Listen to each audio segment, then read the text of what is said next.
여러분 안녕하십니까? 광복절 연휴 첫날 어떻게 보내고 계십니까? 연휴에 휴가객이 늘면서 코로나가 더 퍼지는 건 아닌가 걱정도 되는데요. 실제로 금요일인 어제 비행기와 열차를 이용한 사람은 지난주보다 더 늘었습니다.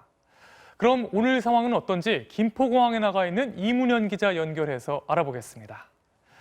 이 기자, 지금도 공항에 사람이 많습니까? 지금은 그렇지 않습니다. 제가 서 있는 곳이 출발장 바로 앞인데요. 이곳에만 약 30분 뒤 출발하는 비행기를 타기 위한 승객들이 조금 보이고 다른 곳은 더 한산한 편입니다. 하지만 오후까지는 공항이 내내 북적였습니다. 오늘 김포에서 출발한 비행기는 모두 221편. 이 가운데 136편이 제주도로 갔고 54편이 부산으로 떠났습니다. 탑승객 대부분이 가족 단위 여행객들이었는데요. 각 항공사 카운터는 이른 새벽부터 오후까지 탑승 수속하는 사람들의 줄이 길게 이어졌습니다.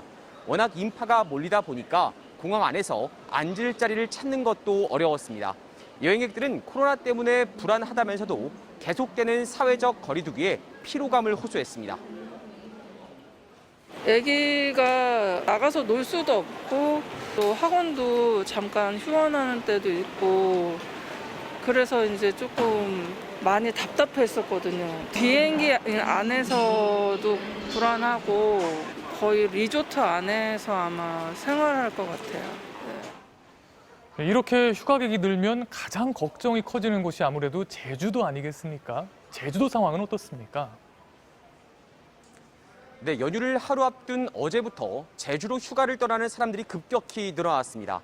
어제 하루 동안 김포에서 제주행 비행기를 탄 사람은 모두 2만 4천 명이 넘었습니다. 바로 전주 금요일보다 3천 명이나 더 많은 숫자입니다.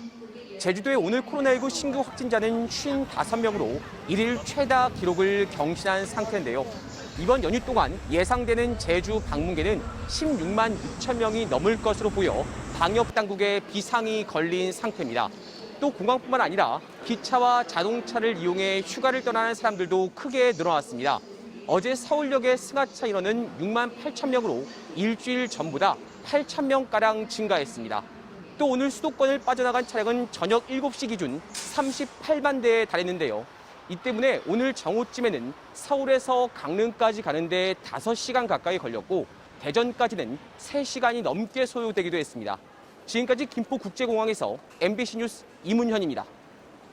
이번에 소개할 소식 정말 분노하지 않을 수 없는 소식입니다. 해군 부사관 성폭력 피해 사망 사건 속보인데요. 가해자로 지목된 상관이 오늘 구속 수감됐습니다. 하지만 상관 하나 구속으로 끝나선 안 되겠죠.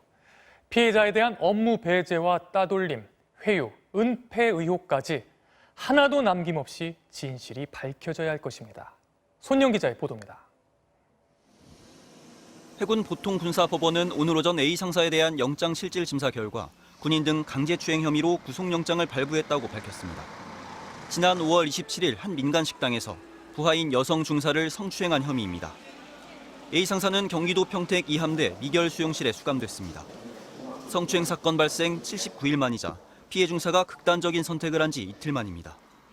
군 특별수사팀은 A 상사를 상대로 추가 성추행과 괴롭힘, 은폐 시도 여부를 조사하고 있습니다. 또 초기에 피해 사실을 듣고도 피해자가 원치 않았다는 이유로 상부에 보고하지 않은 주임 상사를 비롯해 해당 부대 관계자들도 조사할 방침입니다. 사건 초기에는 정식 신고를 바라지 않았다던 피해자가 뒤늦게 마음을 바꿨다는 점에서 그 사이 업무 배제나 따돌림, 회유 같은 2차 가해가 발생했을 가능성이 높다는 겁니다. 성추행 사건 있은 이후부터 업무 배제를 시켰다는 거예요. 회유를 했다. 조용히 넘어가자. 부모님께서 저한테 해준 이야기예요.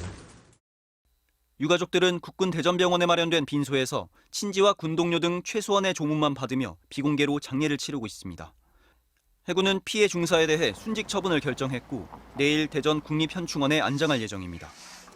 국방부는 피해자의 의사에 따라 성폭력 사건을 보고하지 않아도 된다는 훈련과 성폭력 사건을 즉시 보고하도록 돼 있는 법령 사이의 충돌 문제도 정비할 계획입니다. MBC 뉴스 손영입니다. 모더나 백신 도입에 차질이 생긴 것과 관련해 우리 정부 대표단이 미국 모더나 본사를 찾아 항의했습니다. 모더나 측은 공급에 최선을 다하겠다는 입장을 밝혔다고 하는데요. 보스턴 현지에 김수진 특파원이 연결돼 있습니다. 김수진 특파원. 네, 미국 보스턴 모더나 본사 앞에 나와 있습니다. 네, 가장 궁금한 건 모더나 백신이 언제쯤 들어올 수 있는 건가요? 시점을 말하기는 현재로서는 어려워 보입니다. 정부 대표단은 모더나 측에 일정이 늦어지는 것에 대해 엄중히 항의했고 유감을 표했습니다. 모더나 측은 사과 의사를 표시했다고 하는데요. 사과도 사과지만 우리 입장에서는 그래서 약속한 백신이 언제 공급되는 건지 그게 중요하죠. 이 부분은 오늘 결론을 내리지 못했습니다. 추가로 협의가 필요하다고 했는데요. 모더나 방문 직후 강도태 보건복지부 차관의 설명 들어보시죠. 일정에 대해서 최대한 빨리 당겨달라는 얘기를 했고 구체적으로 좀 더 협의하거나 정리가 되는 대로 귀국 후에 정리해서 말씀을 드리도록 하겠습니다. 네, 또 삼성 바이오로직스가 위탁 생산하는 백신을 국내에 우선 공급하는 게 가능한지 논의를 했는지에 대해서도 대표단은 추가적으로 정리할 부분이 있다면서 신중한 입장을 보였습니다. 네, 그럼 현재 상황으로는 당장 모더나 백신 수급의 차질을 피할 수가 없을 것 같은데요. 백신 확보 상황이 앞으로는 나아질 수 있을까요? 네, 무엇보다 델타 변이가 확산되면서 코로나19 유행 양상이 바뀌고 있죠. 백신 수요가 더 늘고 있습니다. 미국의 상황을 보면요. 지난 일주일 하루 평균 확진자가 12만 명이 넘어서 반년 만에 최고치를 기록했습니다. 특히 백신을 맞지 않은 사람들 사이에서 번지고 있는데요. 지난 대유행 때 노인 환자가 많았던 것과는 달리 이번에는 백신을 맞지 않은 젊은 층 환자가 늘었고 어린이 환자도 늘었습니다. 때문에 미국 보건당국은 백신 접종률 높이기에 열을 올리고 있습니다. 돌파 감염이 있다 해도 백신을 맞아야 더 안전하다는 건데요. 면역 취약층 700만 명에게는 세 번째 백신 접종도 승인을 했죠. 미국뿐 아니라 다른 나라들도 상황이 비슷합니다. 우리로서는 백신 물량 확보가 더 어려워질 수도 있습니다. 지금까지 보스턴에서 MBC 뉴스 김수진입니다.